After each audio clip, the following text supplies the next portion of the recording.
구글 I/O 컨퍼런스 현장에 오른 순다 피차이 구글 CEO. 그는 한 반도체 칩에 대해 이렇게 설명합니다. We believe this will be one of the biggest differentiators for the Google Cloud Platform over time. Order of magnitude higher performance per watt than all commercially available GPUs and FPGAs. We call these Tensor Processing Units or TPUs. 이름 TPU. 당시 구글이 처음 선보인 인공지능 전용 칩이었는데요. 그리고 약 9년 후. 와 진짜 충격 그 자체임. 수학, 물리, 코딩 그냥 다 잘해. 내가 기다리던 게 딱 이거다. 내가 뭘 했음? 이거 진짜 미쳤다니까? 내 글씨체 실제로 있는 거 얘가 최초임. 크크크. GPT 5.1은 비비지도 못했음. 그니까 이미지 분석 하나는 진짜 개점. 이 칩은 AI 세계관을 바꾸게 됩니다. 구글이 지금 난리난 이유.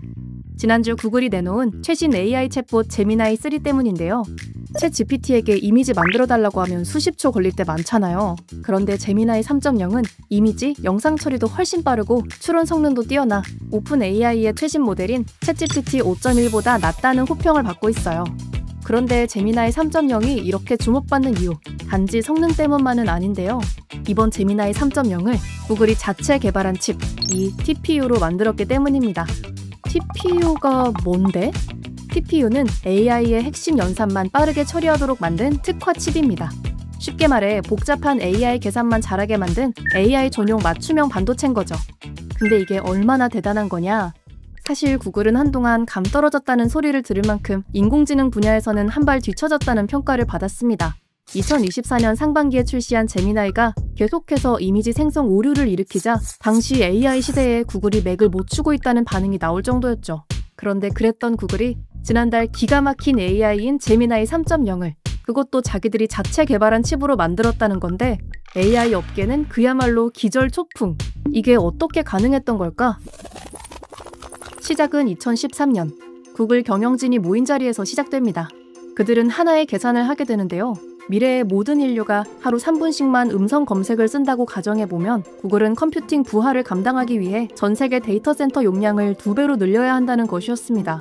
당시 구글은 표준 CPU와 GPU에 의존하고 있었는데요. 문제는 이 반도체 칩이 딥러닝에 필요한 특정 작업에는 비효율적인 면이 있다는 거였는데 그럼 결국 기존 CPU나 GPU로는 회사가 파산할 지경에 막대한 비용이 예상되는 거였죠. 그때부터 구글은 새 프로젝트를 시작하는데요. 오직 AI 연산만을 위한 맞춤형 칩을 자체 개발하기 시작합니다. 네, 그게 바로 오늘날의 TPU가 된 거죠. 구글은 세계 1위 기업답게 그 분야에 매우 유능한 팀을 고용한 것으로 알려져 있는데요. 설계 컨셉부터 전 과정을 구축하는데 단 15개월이 걸렸다고 합니다. 네로라 하는 전문가들이 각 잡고 투입돼도 최소 3년은 좋게 걸릴 만한 일을 1년 3개월 만에 해치워버린 거죠. 그리고 2015년 구글은 세상이 TPU의 존재를 알기도 전에 구글 검색, 번역, 포토, 내비게이션 등에 탑재해 연구를 거듭해왔는데요. 2016년 지난 3년간 연구해오던 TPU를 처음 대중에 공개했고 당시 학습은 못하고 추론에만 쓸 수 있다는 한계 때문에 미적지근한 반응들이 대다수였으나 끊임없는 연구 끝에 2017년에는 학습까지 지원하는 2세대 TPU로까지 발전. 그렇게 성능은 점점 커져 2021년 4세대 TPU는 4096개의 칩을 한 번에 묶는 초대형 학습용 머신으로 등장하더니 이제는 제미나이 3.0 같은 거대 AI 모델을 돌리는 구글의 핵심 무기가 된 거죠. 2013년 처음 프로젝트를 논의했을 때부터 함께했던 구글 알파벳 CEO 순다 피차이는 제미나이 3.0 출시 이후 구글 내부 인터뷰에서 이렇게 말하기도 했다는데요. But I've always had this long-term vision of how we can do it. So if we were on the outside, it looked like we were quiet or we were behind. We are on the other side now, right? You can see the pace at which teams are moving forward. 이쯤에서 드는 의문. 반도체 시장은 예전부터 엔비디아 GPU가 꽉 잡고 있었잖아요. 그럼 이제 GPU는 어떻게 되는 거지? 전문가들은 TPU가 특정 영역에서는 대체할 수 있지만 전체 시장에서는 아직 보완제 성격이 강해 GPU를 완전히 대체할 거라는 데에는 회의적이지만 이번 구글의 TPU 공개가 단순히 구글의 경쟁력만 키우는 수준을 넘어 엔비디아 독점 시장 구조의 첫 공개 신호로도 볼 수 있다고 하는데요.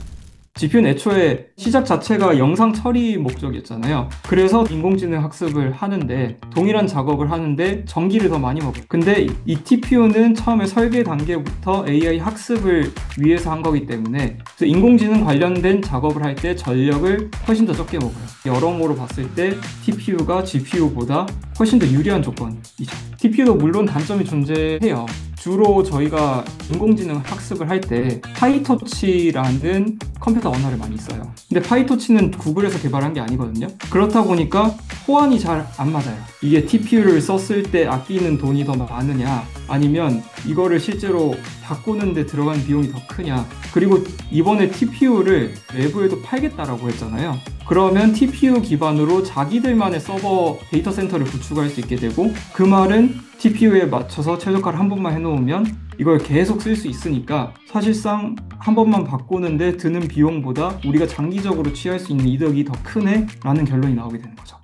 현재 엔비디아 GPU 최대 고객 중 하나인 메타가 구글 TPU 도입을 위한 수십억 달러 규모의 투자를 논의 중인 만큼 AI 시장의 판도에도 상당한 변화가 예상되고 있습니다. 그리고 또 하나 주목해야 할 점, 구글의 TPU든 엔비디아의 GPU든 삼성, 하이닉스 같은 국내 기업에는 이번 소식이 호재로 작용한다는 건데요. 결국에는 GPU든 TPU든 이 위에 모델을 올려야 돼요. 근데 그 메모리는 사실상 지금 생산할 수 있는 데가 삼성전자랑 하이닉스 그 정도잖아요. 그러면 우리 메모리 칩을 사갈 고객들이 늘어나는 거네. 전체 시장의 파이가 커지니까. 점점 커지는 AI 시장. 블룸버그는 이번 상황을 두고 잠자던 거인이 깨어났다고 평가하기도 했는데요. 과연 구글의 TPU 칩은 엔비디아가 독점해온 AI 반도체 시장을 흔들 수 있을까요? 여러분의 생각을 댓글로 알려주세요.